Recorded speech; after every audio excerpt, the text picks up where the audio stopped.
ఎవర్రా ఇళ్ళు? నా భార్య బిడ్డలు. నీకు పెళ్ళం కావాలా కూతురు కావాలా? అదేంటండి? ఏ డిసైడ్ చేసుకోలేకపోతున్నాడు గానీ ఇద్దరిని తీసుకురండి. ఇది అన్యాయం సార్, ఇది అన్యాయం సార్. ఎందుకు సార్ మాట చెప్పాల్సింది మా కాదురా, పోలీసులకి. లాక్కరండ్రా.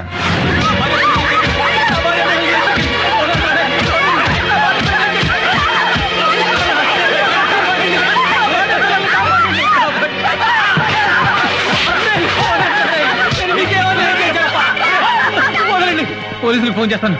హలో హలో, ఎవడో ఎక్కడేంట్రా? ఏమైపోయారా? ఎక్కడ తెచ్చారా అందరూ? మా ఎమ్మెల్యే గారు దేవుడ్రా, ఆయనకి ఫోన్ చేస్తాను. నేను చెప్పుకోవాలరా బాబు. హలో హలో, ఏమయ్యావరా దరిద్రుడా? ఏం చేస్తున్నావురా? ఎత్తవేంట్రా? చచ్చావురా? నువ్వు కూడా చచ్చిపోయావా? ఏమయ్యారా నాయకులారా?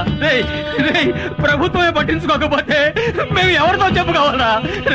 మిమ్మల్ని ఎమ్మెల్యేలు చేసాం, మంత్రులు చేసాం, ముఖ్యమంత్రులు చేసాం. మీ ప్రభుత్వం ఏం చేస్తుందిరా? సమాధానం చెప్పండిరా. మేము నీటి పన్ను కడుతున్నాం, రోడ్డు పన్ను కడుతున్నాం, ఇంటి పన్ను కడుతున్నాం. మా బతుకులు ఎవరితో చెప్పుకోవాలరా? మేము బతికి బట్ట కట్టాలంటే ఎవరి కాళ్ళు పట్టుకోవాలరా? ఎవరి చాకరాకాలరా? చెప్పండిరా. ఎవరిది చెప్పండి, సమాధానం చెప్పండి. గుండాలు రౌడీల నుంచి మమ్మల్ని ఎవరు కాపాడతారండి? ఓట్లేసి మిమ్మల్ని ఎంపీల్ని ఎమ్మెల్యేలను చేసింది మమ్మల్ని కాపాడతారని దీనికి ముఖ్యమంత్రి గారే సమాధానం చెప్పాలి. ఎవరికి చెప్పుకోవాలి మా కష్టాలు? ఒక్కరు కూడా మమ్మల్ని పట్టించుకోవడం లేదు. అడగడానికి వచ్చినప్పుడు మాత్రం మాకు అది చేస్తాం, ఇది చేస్తామని అంటారు. ఇప్పుడు రౌడీలు మా ఇళ్ల మీద పడి దౌర్జన్యం చేస్తుంటే ఒక్కరు కూడా ప్రజాప్రతినిధులు ఎవరు పట్టించుకోకపోవడంతో రాష్ట్ర వ్యాప్తంగా ప్రజలు ఎవరికి చెప్పుకోవాలి? Government servants, doctors, lawyers, senior citizens are being suffered by local rowdies. So government has to take severe action to control these circumstances. Andhra Pradesh में गुंडागिरी से सारे हॉस्पिटल्स बंद किए गए हैं. మహిళలపై జరుగుతున్న దాడుల వల్ల పలు ప్రాంతాలు అల్లకల్లోలంగా తయారయ్యాయి. ఈ అకృత్యాలు భరించలేక ప్రజలు బయటకు రావడానికి భయపడుతున్నారు. ఒంటరిగా వెళ్తున్న వారిపై దుండగులు అఘాయిత్యాలకు పాల్పడి దోపిడీలు, దొంగతనాలు చేస్తున్నారు. ఎదురు తిరిగిన ప్రజలను హత్య చేస్తున్నారు. ప్రపంచవ్యాప్తంగా ఉన్న ఆంధ్రులంతా ఆందోళన పడుతున్నారు. Due to the resignations of the police, the people of Andhra Pradesh are suffering with many problems.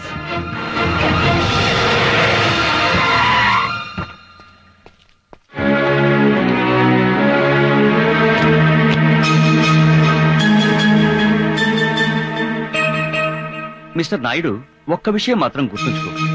All రానివాడు కూడా మంత్రి అయిపోయి ఐఏఎస్లను, ఐపీఎస్లను శాసిస్తున్నాడంటే ఆ తప్పు వాడిని ఎమ్మెల్యే చేసిన ప్రజలది కాదయ్యా. అసలు వ్యవస్థలోనే లోపాలున్నప్పుడు కేవలం ప్రజల మీద కోపం తెచ్చుకోవడం న్యాయం కాదు. ప్రజలు అమాయకులయ్యా. అతివృష్టి మూలంగానో, అనావృష్టి మూలంగానో, కరువులొచ్చినా, కష్టం వచ్చినా వాళ్ల బాధలేవో వాళ్లు పడుతూ బతుకుతున్నారే తప్ప దోపిడీలు చెయ్యాలనో, దోచుకోవాలనో, దౌర్జన్యాలు చెయ్యాలనో ఆలోచనే రాని మంచివాళ్లయ్యా ప్రజలు. అలాంటి ప్రజల్ని మా రాజకీయ నాయకులు మోసం చేసి మీ పోలీసులు నిందించి వాళ్ల బ్రతుకుల్ని నాశనం చేయకండి. ఇదిగో నా రాజీనామా పత్రం. ఇంకెప్పుడైనా మా ఎమ్మెల్యేలు కాని, మా మంత్రులు కాని మీ విధి నిర్వహణలో అడ్డుపడితే నేను శాశ్వతంగా రాజకీయాల నుంచి తప్పుకుంటాను. దయచేసి ప్రజల్ని కాపాడండి. మనమంతా వాళ్ల కోసం పనిచేసే సేవకులం అనే నమ్మకాన్ని ప్రజలకు కలిగించండి. రాజీనామా అక్కర్లేదు సార్. మాకు ప్రజలన్నా, ప్రజాస్వామ్యం అన్నా చాలా ప్రాణం. Teja, yes sir. Suresh sir, ప్రజల్ని కష్టపెట్టే వాళ్ళు చించి ఊతికి ఆరేయండి. గో. Yes sir.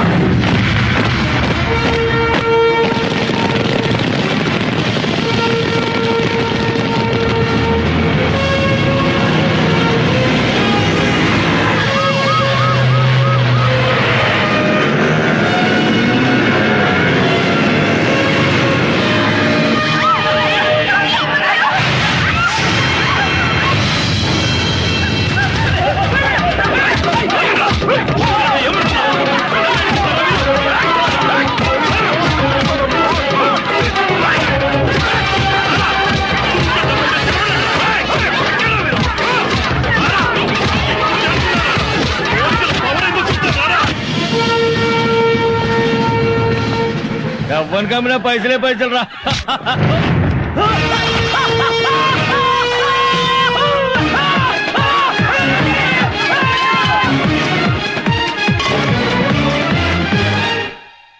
నమస్కారం అయ్యా. మమ్మల్ని ఏం చేయొద్దు.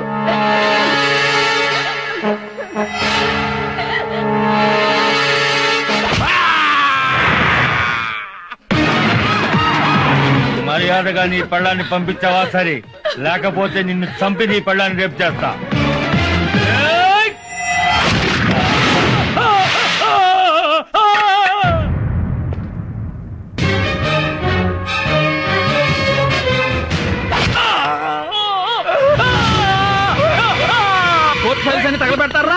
కొట్టండి. జడ్జి గారి మీద చేస్తావరా? రేయ్, నేను నీ కేసే శిక్షదేరా.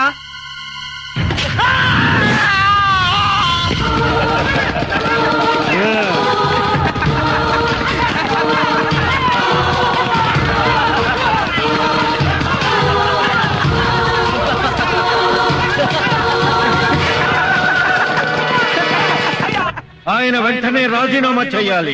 మళ్ళీ పోలీసులపై గౌరవం పెరగాలి. పోలీసులంటే మీకు అంత ఇష్టమా సార్? పోలీసులంటే భలే ప్రాణం తమ్ముడు నాకు. పోలీసులంటే అంత ప్రేమ ఉన్నవాళ్ళు ఒక పోలీస్ ఆఫీసర్ అతని కుటుంబాన్ని ఎందుకు చంపారండి? మీ రాజకీయాలకు ఎలా బలి చేశారండి? చాలా తప్పుగా మాట్లాడుతున్నావు తమ్ముడు. నేను పోలీసుల్ని చంపటం ఏంటి? విమర్శించడానికి హద్దు ఉండాలి. సాక్ష్యంతో మాట్లాడండి. సాక్ష్యంతోనే వచ్చాను. మీకు చెంచాగిరి చేసినందుకు నన్ను బట్టలోడు తీసి చెప్పి పెట్టుకొట్టి నన్ను ఒక సిన్సియర్ ఆఫీసర్ గా మార్చాడే ఆ సర్కిల్ ఇన్స్పెక్టర్ మహేష్. మీ పొలిటీషియన్ చంకనాకినందుకు మా పోలీసులు ఉతికారేశాడే ఆ సర్కిల్ ఇన్స్పెక్టర్ మహేష్. మీరు ఎమ్మెల్యేగా ఉన్నప్పుడు లంగా పనులు చేసినందుకు మిమ్మల్ని రాజకీయ సన్యాసం చేయించాడే ఆ సర్కిల్ ఇన్స్పెక్టర్ మహేష్. బతికే ఉన్నాడు, సాక్ష్యంగా ఉన్నాడు, ఎక్కడే ఉన్నాడు చూడ.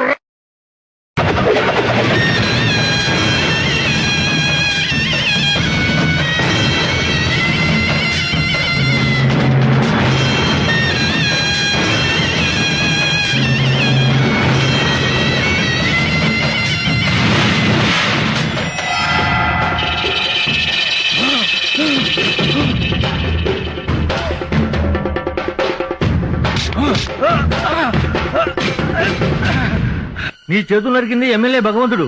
ఆ భగవంతుడు ఎవరో కాదన్నా, సిఐ మహేష్. భగవంతుడా!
उधर है क्या देखो।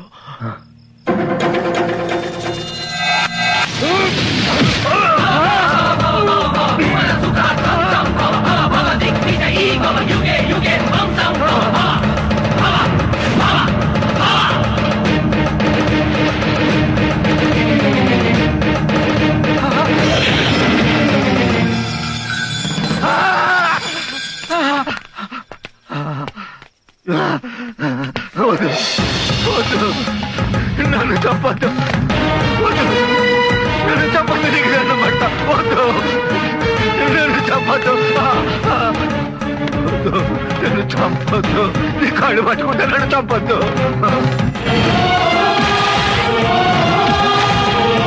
నన్ను చంపద్దు.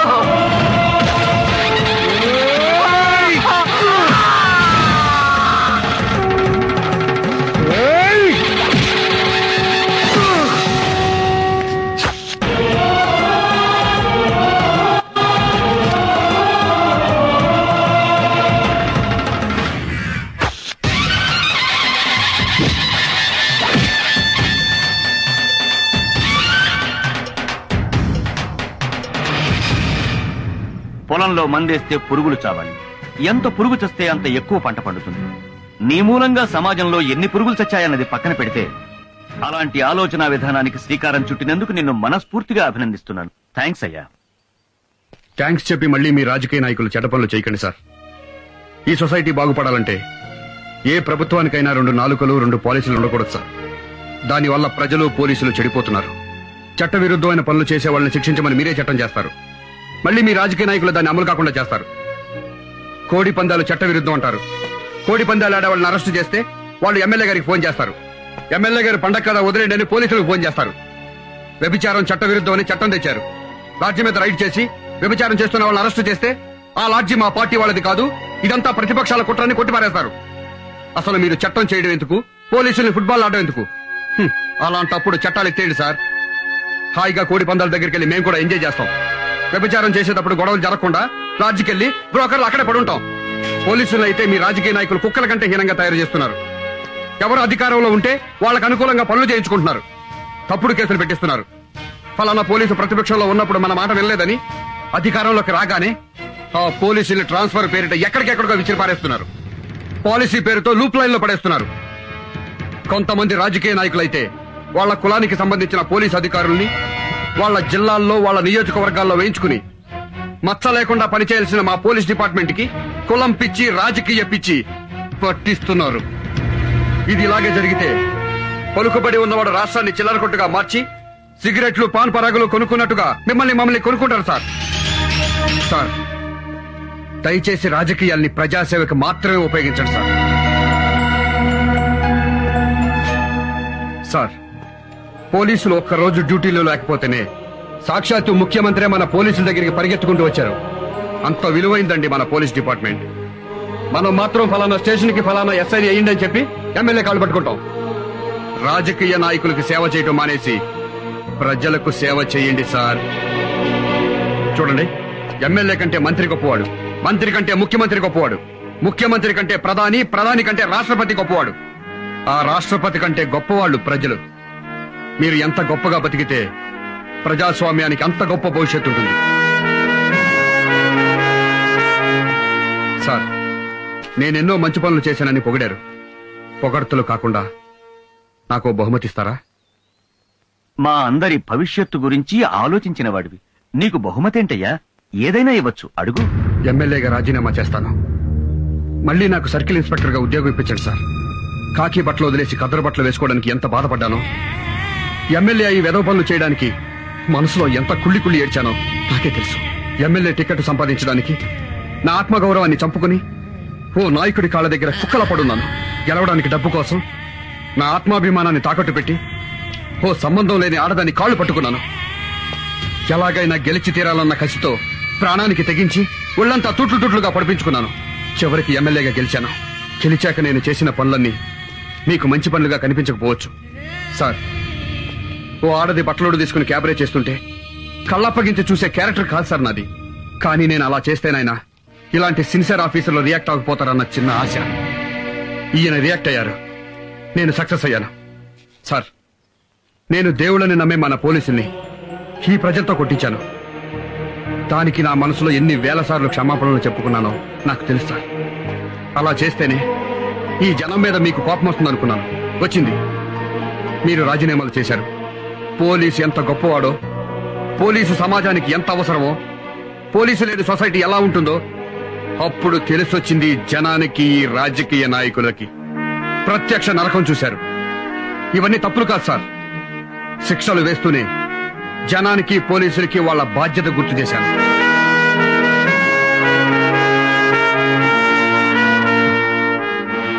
అమ్మ కడుపులో బిడ్డ ఎంత పవిత్రంగా ఉంటుందో యూనిఫామ్ లో ఉంటే నేనంత స్వచ్ఛంగా ఉంటాను సార్.